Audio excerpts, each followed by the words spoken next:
سلام از شهر زیبای والپارایسو توی شیلی، شهر بندری والپارایسو، شهر رنگ، تپه ها و خونه های رنگی. امروز میخوایم این شهر رو با هم بریم بچرخیم و روزمون رو از خونه پابلو نرودا، معروف ترین شاعر شیلیایی شروع میکنیم، کسی که برنده جایزه ادبیات دهه 70 شد. پابلو نرودا یک شاعر و نویسنده خیلی معروف و محبوب بود توی شیلی و توی دنیا. اکثر شعرهایی که می‌نوشت شعرهای عاشقانه بود، اما خیلی هم اکتیویست بود، خیلی هم سیاسی بود و توی دهه 70 جایزه نوبل ادبیات رو برنده شد. 3 تا خونه داره توی شیلی که یکیش اینجا توی والپارایسو هست که بریم با هم توش رو بریم. من از داخل خونه نرودا رفتم بازدید کردم. متاسفانه اجازه اینکه فیلم و عکس بگیری نبود، به غیر از ویوی که از توی خونه به بیرون و پنجره ها بود. یه کوچولو براتون فیلم و اینا گرفتم، یه ذره که یه کم حالا هواشو بتونین ببینین. خیلی خونه زیبایی، 5 طبقه است و یه جوری ساخته‌اش که هر طبقه کوچیک‌تر و کوچیک‌تر میشه به بالا که میری و حس و حال یه کشتی رو می‌خواسته در بیاره. عاشق دریا بوده و جایی که خونه‌اش هست اینجا جلوی یک از تپه‌های وایپا ویو داره کامل، هم به شهر هم به دریا از چند جهت. خونه بود پر از عشق واقعا، هر گوشه‌اش یه دکور نقاشی خاصی، کلی چیزایی که از هنرمندای مختلف توی دنیا کادو گرفته. خیلی محیط جالبی داشت. 2 تا خونه دیگه هم داره توی شیلی که اگر بشه به خونه‌اش توی سانتیاگو هم سر میزنم. شاعر خیلی معروفی بود پابلو نرودا. البته اسم واقعیش پابلو نرودا نبود، اسم مستعارشه. اسم واقعیش انقدر سخت و طولانیه که براتون می‌نویسم اینجا. پدرش مخالف این بود که شاعر بشه، به خاطر همین با اسم مستعار شروع کرد اول شعر خوندن. به غیر از اینکه شاعر بود، خیلی هم اهل سیاست بود، اکتیویست بود، خیلی مبارزه میکرد ضد فاشیسم، سوسیالیست بود و رابطه خیلی نزدیکی با سالوادور آلنده داشت، کسی که تو دهه 70 رئیس جمهور شیلی بود و در کودتایی که تو سال 1973 با پشتیبانی آمریکا انجام شد برکنار شد و کشته شد. خود نرودا هم چند روز بعد از این اتفاقی که افتاد مرد که خیلی مرگ مشکوکی داره. خیلی هم میگن حالا اتفاقی بوده، خیلی هم میگن اتفاقی نبوده، که حالا با یه فاصله کوتاهی بعد از مرگ آلنده مرد. آلنده اولین رئیس جمهوری بود که توی آمریکای جنوبی مارکسیست بود، سوسیالیست بود و از طریق دموکراتیک و با رأی مردم انتخاب شده بود. کودتایی که انجام شد یک چرخه بزرگی توی تاریخ شیلی به وجود آورد. بعد از اون پینوشه که یکی از ژنرال‌های ارتش اون موقع بود و توی این کودتا نقش بزرگی داشت، حکومت شیلی رو به دست گرفت که در واقع به عنوان دیکتاتور شیلی رو تا سال 1990 از 73 تا 90 اداره شیلی رو بر دست داشت. خیلی ها میگن که اقتصاد شیلی رو نجات داد، ولی خب در چشم خیلی ها هم تو دنیا یک دیکتاتور واقعی بود. تعداد خیلی زیادی آدم رو شکنجه داد، اعدام کرد و زندانی کرد و در آخر هم سال 90 برکنار شد. خیلی وقت پیش نیست، فکر کنم سال 2006 بود که فوت شد. این خونه نرودا از بیرونه که اسم این خونه لا سباستیانا هستش و این ویو فول زیبایی که از بالای تپه داره. به شهر والپارایسو وایپا هم زیاد میگن، از این بعد من وایپا میگم توی ویدیو اسم مخففش رو.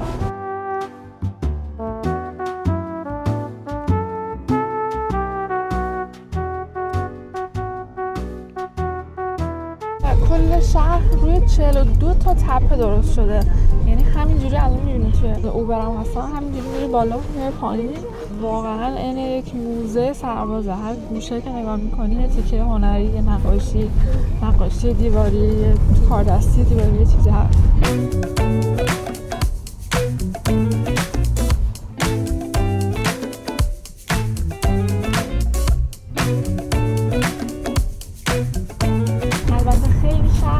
خطرناکیه، خشبگی و جیب‌زنی خیلی زیاده و بعد خیلی مراقب باشید. من بعد امروز خیلی مراقب باشم که دوربین و موبایل جفت بشه، دست بشه، مشکلی پیش نیاد. البته حواست باشه اوکیه، مخصوصا تو روز، ولی کلا میگن اینجا هوا تاریک شد و اینا بهتر بیرون نمونیم و خارج از جاهای خیلی توریستی و اینا هم نچیم.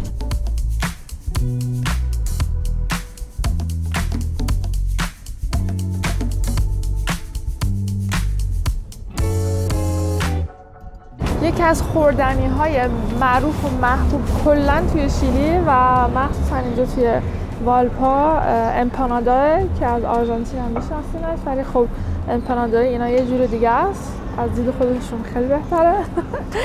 بریم چند دوش امتحان کنیم. اینجا توی والپا که نزدیک دریا هم هست، مخصوصاً امپاناداه غذای دریایشون خیلی معروفه، میگو و ماهی و اینا. و اینجا اسمش هست دلیسیاس اکسپرس. Hola, ¿qué tal? ¿Cómo estás? Bien, gracias. Linda, aquí tienes el listado completo. Ok. Todo completo. ¿Cuántos empanadas tiene? ¿Cuántos diferentes Más empanadas? de 100. ¿100? Más de 100. Un 100. Más de 100. Más de 100, ok. Sí. بالای 100 مدل امپانادا دارم. حالا من از بین 100 مدل چجوری الان 2 تا انتخاب کنم؟ دیگه این از چالش‌های امروز منه. میگو با پنیر بز خیلی مخصوص اینجا والپا هستش و پنیر و اختاپوس با کرم با پیاز که من گفتم پیاز نذاره. اینم امپانادای ما آماده شد، امتحان کنیم. ظاهرش فرمش رو که خیلی فرق داره با امپانادای آرژانتین. با اختاپوس شروع کنیم. بسیار داغ و تازه است. با گاز اول هنوز به مخلفاتش نرسیدم. خیلی خوشمزه است. البته هنوز به اختاپوسش هم نرسیدم. ولی پنیرش رو فکر کنم گوجه است. خیلی خوشمزه است. عالی. تایید میکنم اختاپوس توش هست. مزهش فوق‌العاده است. بریم یکی رو امتحان کنیم. ولی کاش یه ذره کوچیک‌تر بود. خیلی سخت خوردن. امپانادایی که همچین یه لقمه خیلی سریع و راحت خورده میشن به نظرم باحال‌تر.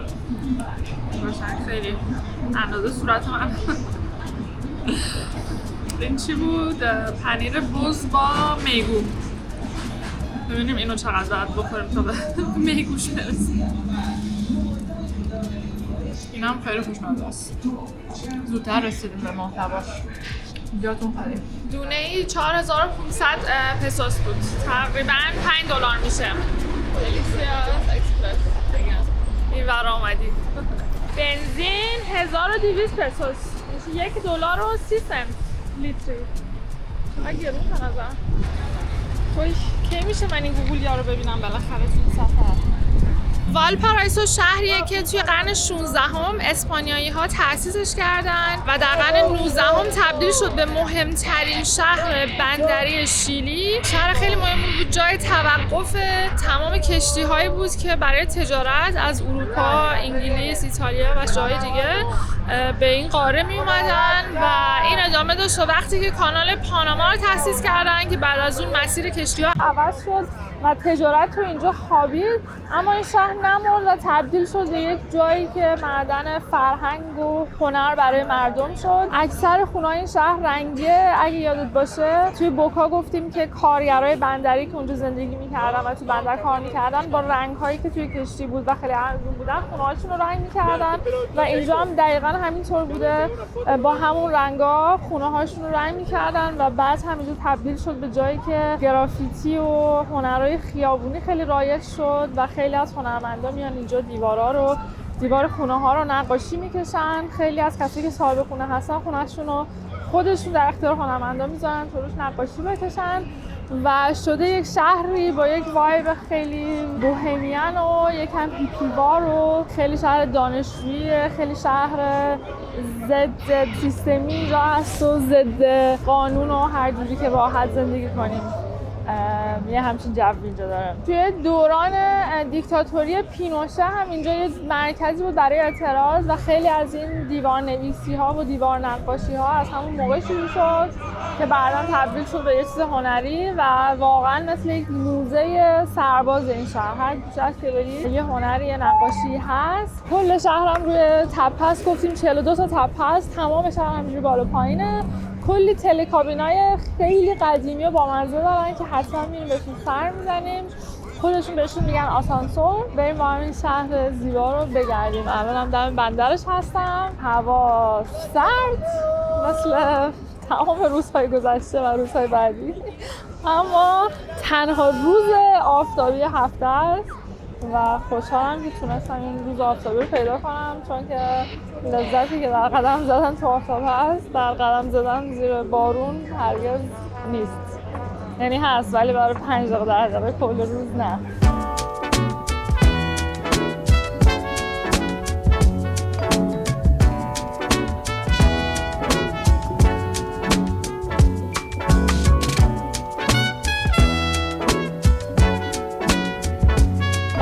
چند ساعت آینده رو با دیگو قرار این شهر رو بگردم.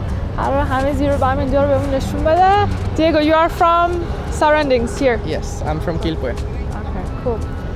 Looking forward to check everything with you. اسم شهر والپارایسو از اینجا میاد که اون دریانورد اسپانیایی که اون موقع اینجا رو کشف کرد، اولین نفری که اینجا اومد، البته آدمای بومی قبلا اینجا بودن ولی اولین اسپانیایی که اینجا اومد از شهر والپارایسو دی اریبا توی اسپانیا از اون شهر بود و به خاطر اینکه این تپه‌های روبرو دید و شبیه اونجا بود اسم اینجا رو گذاشته بود والپارایسو، که تو قرن 16 رو گفتیم که قرن 19 شد یه مرکز خیلی مهم برای تجارت و 1906 یه زلزله خیلی سنگین بالای 8 ریشتری اومد اینجا که کل شهر رو خراب کرد. تمام این ساختمان‌های روبروی بندر همه چی خراب شد و فقط چند سال بعد از اون بود که کانال پاناما تأسیس شد و خرابی زلزله و بعدش هم تأسیس کانال باعث شد که دیگه کشتی‌ها اینجا اصلا نیان و شهر برای مدت خیلی طولانی از اون رونقی که داشت بیفته.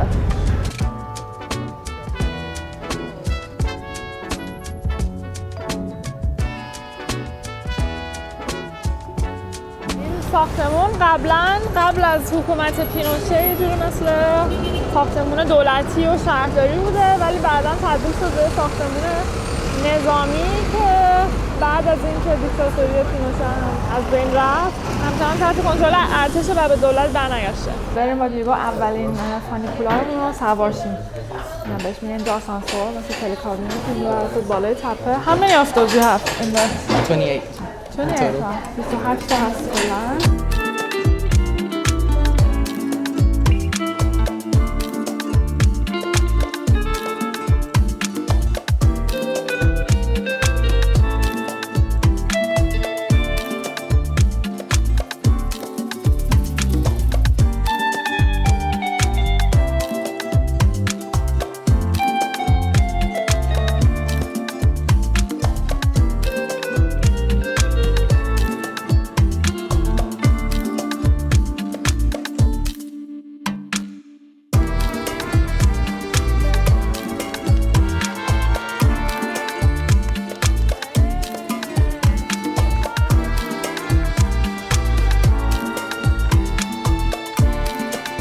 What is this dance called? Cueca. Ah, and when do you dance? In the 18th of September, which is our Independence Day. Yeah, I heard. The day that you drink earthquake. Yes, exactly. میگه رقص مخصوصش اینه که تو روز ملیشون تو 18 سپتامبر معمولا میرقصن.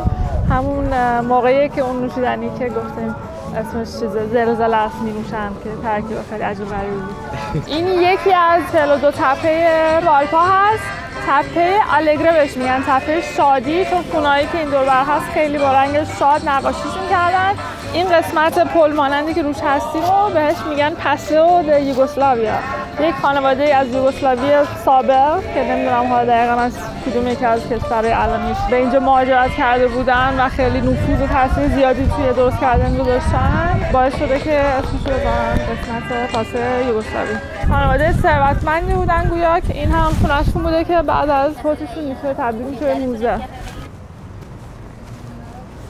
این قسمت های شهر که میبینین تا اینجا هنوز والپا هستش. اون خونهایی که نمیدونم از اینجا میبینی یا نه، ساختمون بلند میشه وینیا دل مار که بعد از اینجا قراره بریم.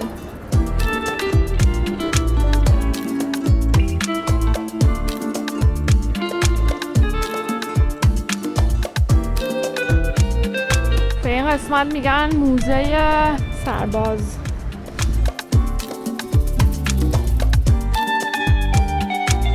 ساخت این شهر برنامه‌ریزی شده نبود، به خاطر همین فرم شهر و خیابونا و کوچه ها خیلی قاطی قاطی، یعنی سیستم خاصی نداره و همینجوری تیکه تیکه و تیکه زمان ساخته شده.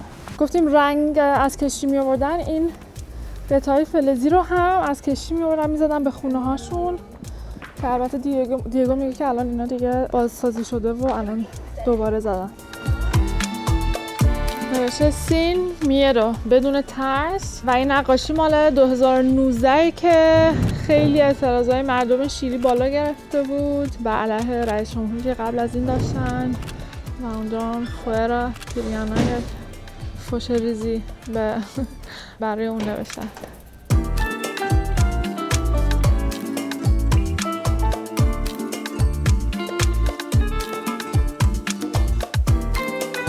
این تصویری هست از ماپوچه ها، مردم بومی شیلی و این لباس مخصوص سنتیشونه.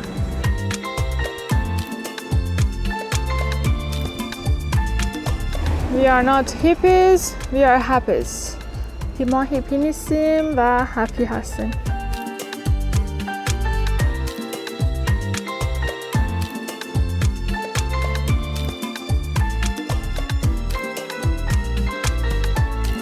توی این کوچه موزیک ویدیوهای زیاد و معروفی فیلم برداری شده.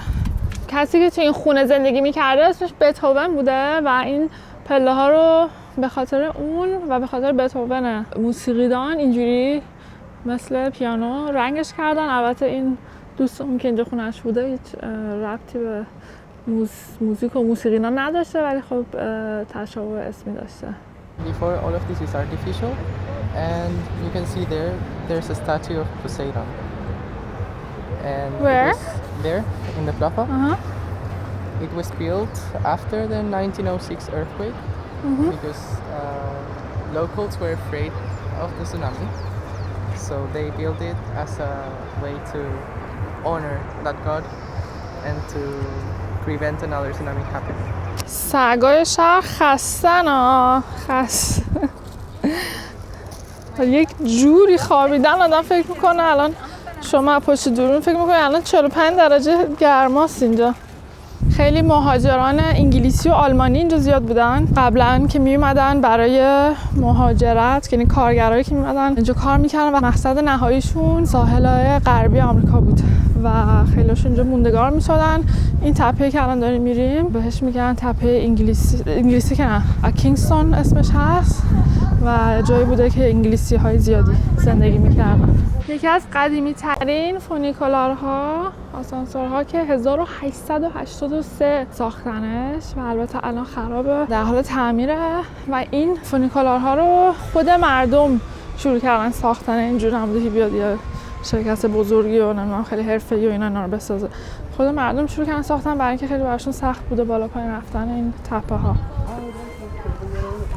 This part of Mar, which was like a very یکی از نقاشی‌های خیلی معروف خیابونی اینجا این نقاشی عظیم است که بعد از اعتراضای 2019 کشیدن و هر قسمتش جنبش‌های مختلفی که وجود داشته توی دوران‌های مختلف، تو دورانی که دیکتاتور بوده بعدش و همه اینا رو نشون میده. مثلا اینجا مردم بومی رو نشون میده که با دولت مبارزه میکردن، یا اینجا مبارزه با اسپانیا رو، استعمار اسپانیا رو نشون میدن و این پایین حکومت نظامی که همچنان تا چند سال اخیر وجود داشت و ربطش میدن به استعماری که حدود 500 سال توی این منطقه بوده.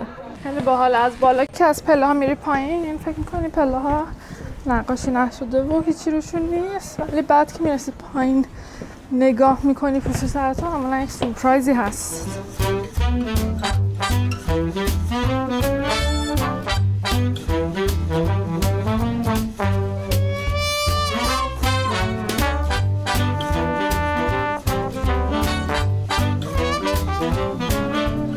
میخوام با یک قطار مسیر کوتاه بریم وینیا دل مار. وینیا دل مار یه شهر کوچیکیه چسبیده به والپا، یعنی جزو متروپولیتن والپا حساب میشه ولی خارج از شهر، که خیلی نازه و خیلی خونه‌های زیبایی داره، رستوران‌های خوب کنار ساحل خیلی زیبا، جایی که معمولاً برای هالیدی و استراحت و قرصی بازی و اینا میرن.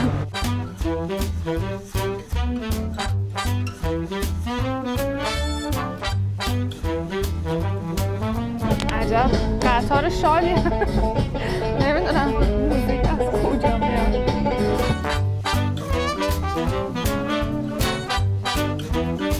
متاسفانه آقا پلیس سوار شد و خانم مجبور شد دیگه نخونم. قانونی نیست اینجا مثلا که موزیک خوندن توی قطار و اینا برای گرفتن پول. آقا پلیس هم خیلی بد اخلاقه.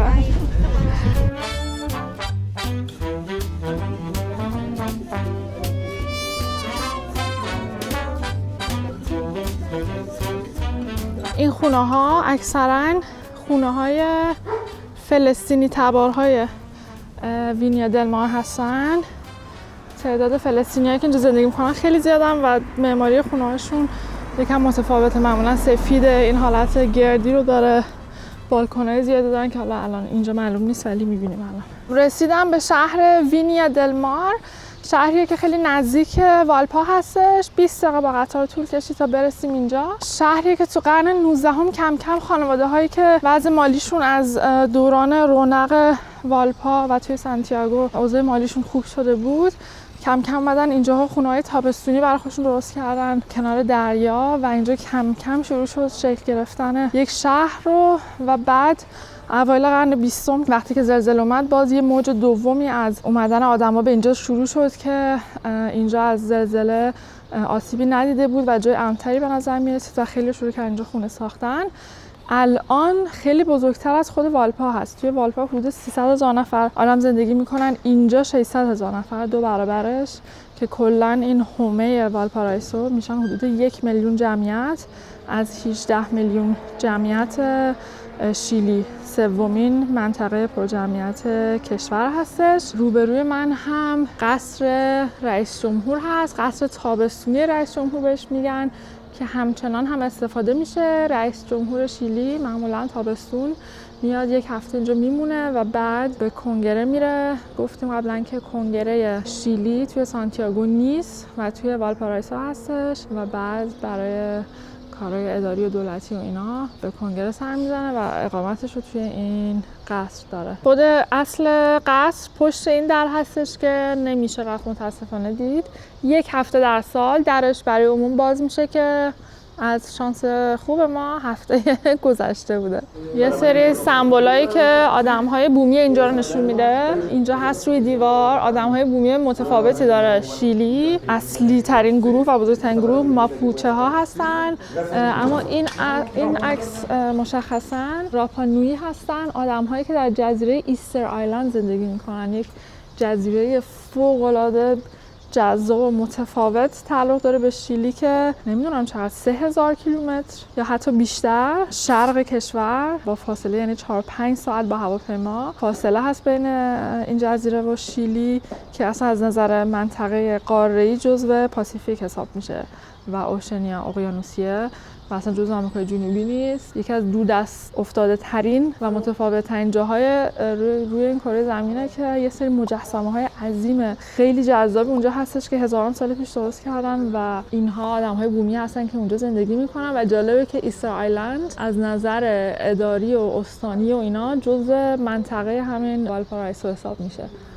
خیلی مدت زمان قدیم نساختنش، مال اوایل قرن 20 حدود 100 سال پیش. این دو تا سمبولی که سمت راست و چپ می‌بینی یکیش مال سمبل وینا دل ماره و یکیش سمبل والپارایسو و اون بالا نوشته که آراوکو نو دومادا. آراوکو منطقه تو شیلی که بیشتر ماپوچه ها از اونجا میان، گفتیم آدمای بومی اینجا و این جمله یعنی این که ما آراوکو رو کنترل نمی‌کنیم و یه ذره نمیدونم چجوری توضیح بدم، اینجوری که من متوجه شدم یکم توضیحش سخته ولی یک جوری این شعار رو می‌نویسن که یعنی کلاً که خب می‌دونیم با آدمای بومی خیلی خوب رفتار نمی‌کنن و یعنی تاریخچه خوبی نداشتن، چه وقت اسپانیایی‌ها اومدن اینجا و خیلیشون از بین بردن و کشتن و چه مردم الان شیلی که خب در اصل از همون استعمار و مهاجرت اومدن اینجا شرایط بهتر و بهتر شده، ولی همچنان اون آدم‌ها رو یک جورایی تو یک لول پایین‌تر از خودشون میدونن و میبینن و یک جورایی این شعار اینه که یعنی ما نمیتونیم اونا رو کنترل کنیم ولی خواهیم کنترل کرد، همچین چیزی با یک دید پایین‌تر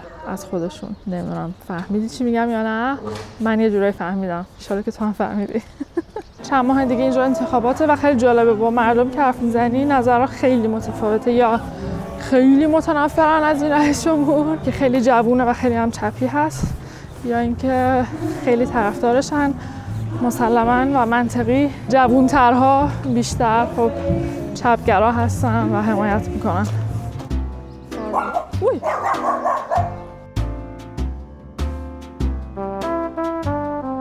اینم ساحل زیبای وینیا دل مار. پشت این ساختمونا میشه والپا و اون تپه‌ای که این دور میبینین جاییه که تا 1 ساعت پیش بودیم. وینیا میشه مزرعه های شراب، مزرعه های انگور در اصل وینیارد، و دلمار هم که میشه دریا، چون اینجا قبل از اینکه شهر بشه و خونه سازی بشه اکثرا مزرعه های انگور و شراب سازی بوده. سمبل و نماد اصلی شهر وینیا دل مار رلوخ د فلورس، ساعت گلی، ساعتی که با گل و سبزی درست کردن. ساعتش درسته؟ آره 20 دقیقه به 5. داستان جالب این ساعت هم اینه که سال 1960 جام جهانی توی شیلی برقرار شد و اون موقع برای اینکه شهر رو اینجا زیباتر کنن، چون توی والپا هم استادیوم فوتبال بود و یه سری از بازی‌ها اونجا بود، این ساعت رو خریدن با یه مکانیزم سوئیسی، یعنی ساعتش با یه مکانیزم سوئیسی کار میکنه و از اون موقع اینجا بوده. اما سال 2014 توی یه سری اعتراضای خیابونی مردم شلوغ بازی در آوردن و زدن ساعت رو خرابش کردن و دیگه موفق نشدن به اون حالت قبلش و اون مکانیزم قبلش برش گردونن و مجبور شدن که یک مکانیزم مکزیکی بذارن سر جاش تا دوباره کار بکنه. ولی خب مهم اینه که الان کار میکنه. الان چون فصل پاییزه گلاش کمه، معمولا اینجا بهار و تابستون بیای خیلی گل منگولی تر از این حرف هست.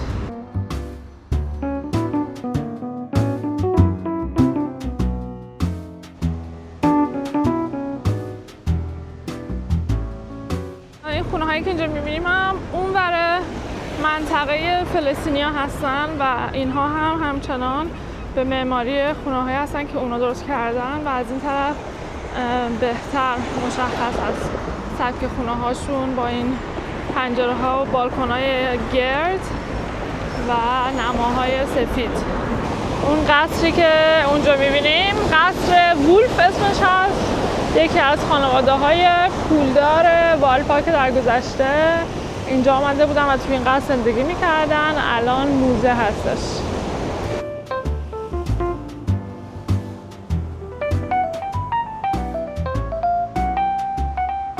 اسم این خیابون هم خیابون عرب هست.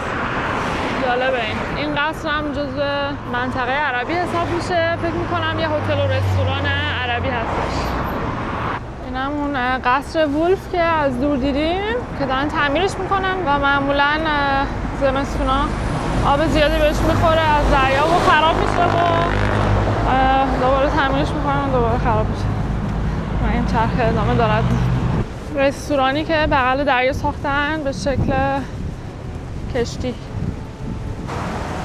موقعی دریایی رو بالا میبینید؟ هم متفاوتن. پلیکانن فکر کنم. منقارو. واو. این خونه های بلند اونجا همچنان وینیا دل ماره. پشتش تپه های شنیه که پشت اونا میشه کونکون، شهریه که شمالی‌تر از اینجا میشه و مقصد تعطیلات و تفریحات الان نه، بیشتر مقصد توریستی این منطقه است. یعنی الان مثلا خود شیلیه یا بخوان برن تابستون مسافرت و اینا اونجا بیشتر طرفدار داره واسه تعطیلات. دیگو میگه یه صخره هست اونجا پنگوئن داره. حالا اگه خوشحال باشیم شاید ببینیم پنگوئن‌های خاصی که توی این قسمت زندگی میکنن به این شمالی.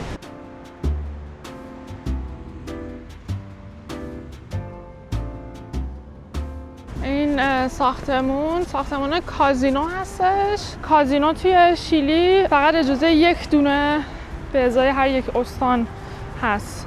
استانهای شیلی هم از بالا شروع میشن، 1 2 3 4 5 6 همینجوری تا 16 تا استان دارن، شماله دارن. البته 14 تا بودن، 2 تا اخیراً بهش اضافه کردن، اون وسط ها ترتیبش به هم خورد، ولی حالا در کل 16 تا دارن. سانتیاگو اجازه نداره داشته باشه، ولی بقیه استانا یکی یه دونه دارن که اگه سانتیاگو باشی و دلت هوای قمار کردن و باختن پولت باشه باید بیای اینجا داونتاون مرکز شهر. میریم به سمت خیابون آزادی و اتوبوس که سوارشیم بریم سمت کونکون.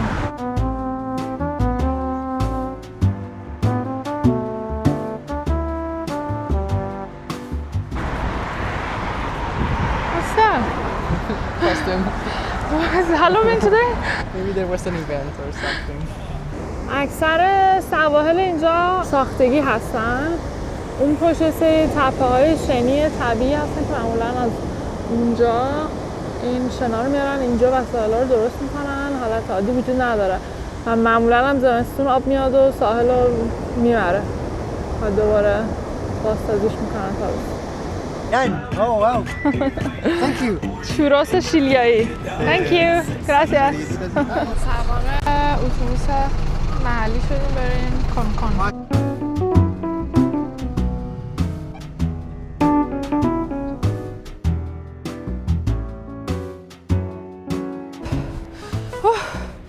از نفس افتادیم، اما اینجا رو نگاه کنید.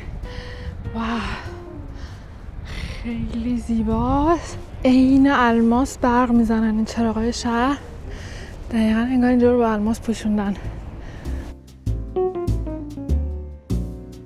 خب اگه از اول ویدیو با من بوده باشی، اونجا پایین والپارایسو شروع کردیم، رفتیم بالای تپه ها، باز اومدیم پایین، اینجاها رو گشتیم، اومدیم پشت این ساختمونا وینیا دل ماره و الان کونکون. چی بهتر از این غروب زیبا برای تمام کردن یک روز قشنگ توی ساحل شیلی، شهر والپارایسو. امیدوارم که تو هم به اندازه من حال کرده باشی. نظرتو حتما توی کامنت ها برام بنویس و کانال رو سابسکرایب کن لطفا تا در ادامه سفر 100 روزه آمریکای جنوبی با هم باشیم و کشورهای بیشتری رو کشف کنیم.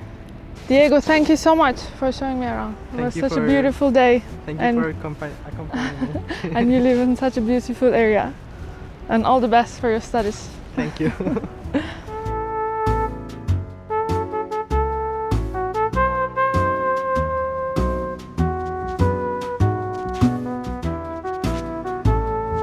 چقدر تپه‌های شنی خفنی هم داره اینجا. 150 متر تقریبا است. سطح دریا.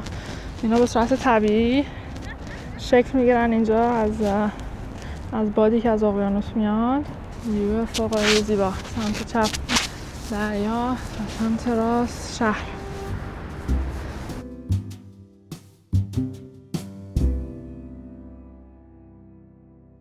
سلام از بیابان آتاکاما در شمال شیلی. یعنی از صندوق عقب اون ماشین چه کردن برامون. واو. حرف زدن تقریبا دیگه برام ممکن نیست. صورتم یخ زده، ارتفاعم زیاده.